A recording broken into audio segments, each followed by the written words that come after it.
When there is no public money to pay for medicines or salaries for nurses and doctors, and international health funding is plummeting, we are putting countries under pressure to rapidly fund their own health services, sometimes unrealistically.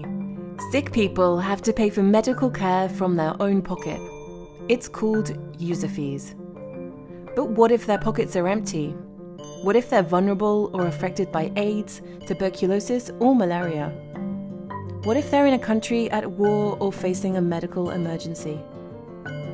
What if free care is a policy in their country but is not applied in reality? Yes, you guessed it right. These so-called user fees create horrendous suffering.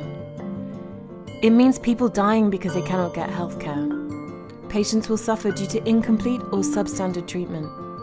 Children will not be vaccinated. People with chronic diseases are left undiagnosed or stop their treatment.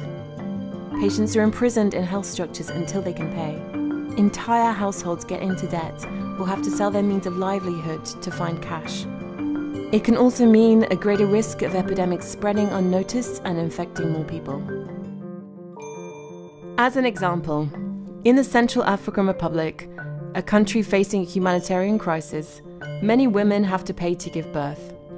The cost of one delivery could instead feed a family of 4 for 1 month.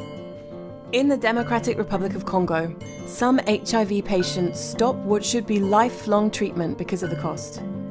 As a consequence, they become even more unwell and in need of even more expensive care. In Afghanistan, almost 50% of patients have to sell goods or borrow money to pay for healthcare. Yet there are plans to reintroduce user fees, starting with hospitals.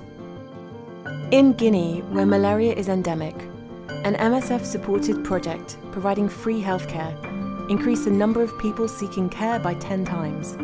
The world is committed to reaching universal health coverage by 2030. It's more than time to act, and to continue taxing sick people is not an option. If we are serious about making universal health coverage a reality, if leaving no one behind is to be more than just a slogan, user fees must be removed from health financing policies. Health is about saving lives, and free care saves lives.